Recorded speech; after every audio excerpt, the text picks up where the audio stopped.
Hi hello my dear friends, ముందుగా మీరు మిమ్మల్ని ఇద్దరుగా భావించండి. ఒకరు ఇప్పుడున్న వ్యక్తి ఎలా ఉన్నారో గమనించండి. మీరు ఇలాగే ఉండాలనుకుంటున్నారా? మీ జీవితంలో కొత్తదనం, ఆనందం, ఐశ్వర్యం పొందాలనుకుంటున్నారా? అయితే ఆ కొత్త వ్యక్తి ఎలా ఉండాలి? అతనికి ఏం ఆపాదించాలనుకుంటున్నారు?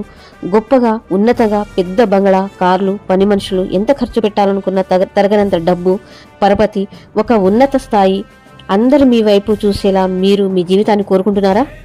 అయితే ఆ రెండో వ్యక్తి మీరే కావచ్చు మై డియర్ ఫ్రెండ్స్. చాలా సింపుల్. ప్రతిరోజు అద్దంలో కనిపించే ఆ రెండో వ్యక్తిని మీరు కోరుకున్నట్లుగా ఊహించండి. మెల్లగా మీ అలవాట్లను పాజిటివ్గా మార్చుకోండి. పిసినారితనాన్ని విడిచిపెట్టండి. వీలైనంతగా బేరాలు తగ్గించండి. హుందాగా ప్రవర్తించండి. మీ బిహేవియర్ చాలా డిగ్నిఫైడ్గా ఉండాలి మై డియర్ ఫ్రెండ్స్. ఇలా ఒక్కొక్కటిగా మీ వ్యక్తిత్వాన్ని మార్చుకుంటూ పోండి. దానికి తగ్గట్టుగా మీకు అన్ని సమకూర్చబడతాయి మై డియర్ ఫ్రెండ్స్. నమ్మండి. కొన్ని రోజుల వరకు అలవాటుగా మార్చుకోండి. అలవాటు తర్వాత మీరు మళ్ళీ వెనక్కి రాలేరు. ఇప్పుడు మీరు అద్దంలో చూసుకున్న వ్యక్తి మాత్రమే మీ ముందుంటారు మై డియర్ ఫ్రెండ్స్. అలా మిమ్మల్ని మీరు చూసుకున్నప్పుడు మీకు మీరే కొత్తగా అనిపిస్తారు. ఇప్పుడు అందరూ మీ వైపు మీకు తెలియకుండానే ఆకర్షితులవుతారు.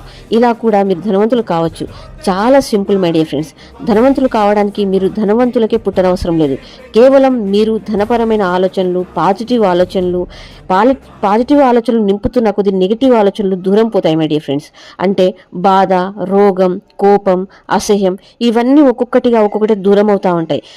మన ఆలోచనలు ఏ విధంగా ఉంటే ఆ విధంగానే మన జీవితం ఖచ్చితంగా తయారవుతుంది మై డియర్ ఫ్రెండ్స్. అవి మిమ్మల్ని ధనవంతులుగా మారుస్తాయి, మిమ్మల్ని ఆరోగ్యవంతులుగా మారుస్తాయి, మిమ్మల్ని పాజిటివ్గా మారుస్తాయి. అర్థం చేసుకోండి మై డియర్ ఫ్రెండ్స్. నమ్మండి. Ask, believe, receive. ప్రయత్నించండి, ధనవంతులు కాండి. Thank you universe. Thank you Guruji.